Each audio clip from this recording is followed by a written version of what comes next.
Bienvenidos de nuevo a otro episodio de Sipde MX. En esta ocasión tenemos un programa especial, las ventajas que tenemos en México para Equipo. Comenzamos.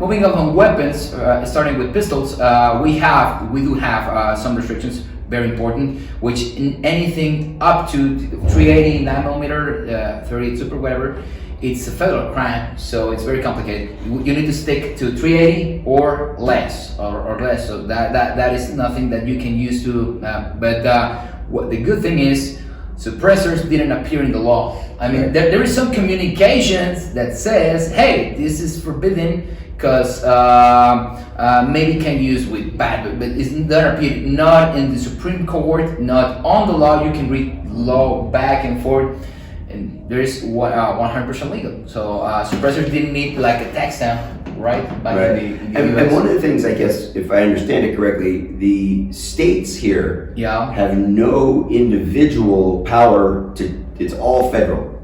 All the weapons laws are federal. So how many states are in Mexico? 32 states. 32 states. And there's no, we're going to have this go right now.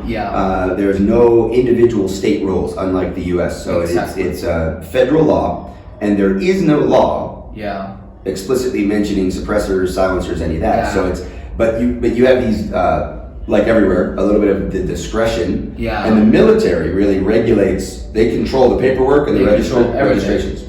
Mexican laws are based on, you have your Second Amendment, we have our article number 10 in the Constitution. We have it so far so good. We actually have some civilian-owned armories and all that stuff, a very nice industry.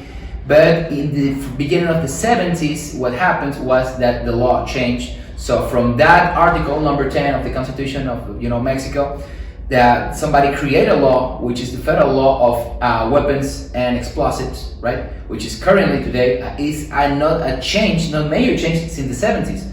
So it bans calibers that doesn't exist, like 38 Commando doesn't exist nowhere. I don't know what that is. Nowhere. But you can't have it. Yeah, you can. Don't try it, or you're gonna 30 years in prison. So. Straight to the poker. Yeah, they're gonna throw you in a cage and drop the key.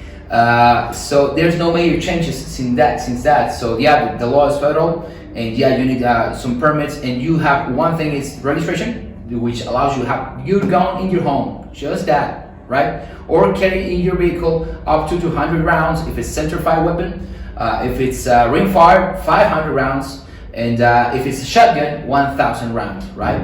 And a little bit of the details, but the important thing is you can have suppressors, number one. Number two, you can have... We're talking about ammunition. I think it's important. Ammunition, okay. This idea that there are rounds that are restricted.